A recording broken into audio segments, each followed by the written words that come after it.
Hi friends, నమస్కారాలు.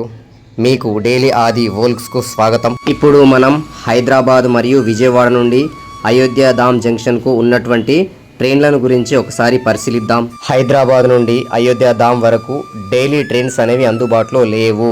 కేవలం weekly ఎక్స్ప్రెస్లు మాత్రమే అందుబాటులో ఉన్నాయి. Train number 15024 Yesvantpur Gorakhpur express. ఇది కాచిగూడ నుండి ప్రతి శుక్రవారం ఉదయం 9:30 బయలుదేరుతుంది. మర్నాడు అయోధ్య ధామ్ జంక్షన్ కి సాయంత్రం 4:30 వరకు చేరుతుంది. ఇక విజయవాడ నుండి ఒక ట్రైన్ అందుబాటులో ఉంది. Train number 22163. ఇది శ్రద్ధ సేతు సూపర్ ఫాస్ట్ ఎక్స్ప్రెస్. ప్రతి సోమవారం రాత్రి 8 గంటలకు ఉంటుంది. ఈ ట్రైన్ మర్నాడు ఉదయం 5 గంటల వరకు అయోధ్య చేరుకుంటుంది. అదే విధంగా అయోధ్యలో మహర్షి వాల్మీకి ఇంటర్నేషనల్ ఎయిర్పోర్ట్ కూడా ఉంది. హైదరాబాద్, విజయవాడ మరియు తిరుపతి నుండి అనేక రకాల ఫ్లైట్స్ అందుబాటులో ఉన్నాయి. అయోధ్య రైల్వే స్టేషన్లో మనం దిగగానే మన వద్దకు రూమ్స్ కావాలా అని కొందరు వస్తుంటారు. రూమ్స్ అన్ని తక్కువ రేట్లో ఉన్నాయి, చెక్ చేసి తీసుకోండి.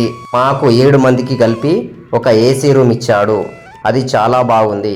మొత్తము ఒక రోజుకు 1000 రూపాయల చొప్పున తీసుకున్నాడు. బాలరాముని దర్శనానికి ముందు హనుమాన్ గరి అనే ఆలయాన్ని సందర్శించాలి.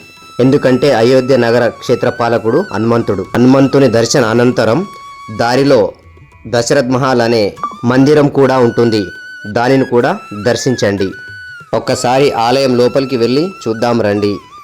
దశరథ్ మహల్ని సందర్శించిన అనంతరం ఈ రోడ్డు గుండా ముందుకు వెళ్ళినట్లయితే మనం మొబైల్స్ భద్రపరచుకోవడానికి లాకర్స్, అలాగే చెప్పుల స్టాండ్స్ కూడా ఉన్నాయి.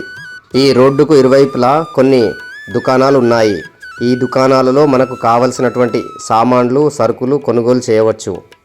అలాగే ఇదే రోడ్డులో పలు దేవతా విగ్రహ మూర్తులు కొలువుదీరి ఉన్నారు.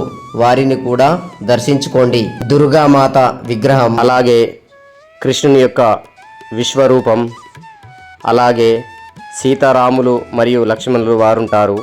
అలాగే హనుమంతుల వారు చివరగా ఉన్నారు. ఒక్కసారి చూడండి. ఇంకా ఆలయ నిర్మాణం అనేది జరుగుతూ ఉంది. అటుపక్క చూసినట్లయితే బంగారంతో కూడుకున్న శిఖరం కనబడుతుంది. అదే బాలరాముని యొక్క ఆలయం. మేము బాలరాముని దర్శనానికి వెళ్ళినప్పుడు ఆలయ దర్బారులోని 2వ దశ విగ్రహ ప్రాణ ప్రతిష్ఠ ఉంది. ఆ కారణంగా చాలా మంది జనాలు వచ్చారు. ఆలయ దర్బారులోని విగ్రహాలైన శివుడు, హనుమంతుడు తదితర విగ్రహాలకు 2వ దశ ప్రాణప్రతిష్ఠ అనేది జరిగింది. జూన్ 5, 2025న జరిగింది. అదే రోజు ఆలయంపై బంగారు గోపుర స్థాపన, అలాగే కలశ స్థాపన 2 జరిగాయి. దీనికి ముఖ్య అతిథులుగా చాలామంది వచ్చారు.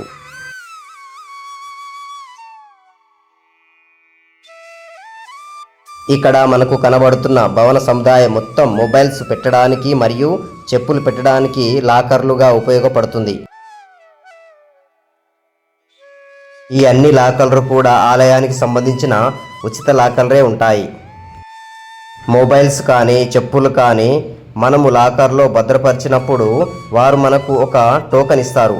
ఆ టోకెన్ తీసుకొని ఇంకొక వైపున లాకర్ల లోపల నుండి మనము అన్ని మొబైల్స్ను, చెప్పులను తీసుకోవడానికి అవకాశం అనేది కల్పిస్తున్నారు. ఆ బిల్డింగ్ అనేది ఇదే చూడండి.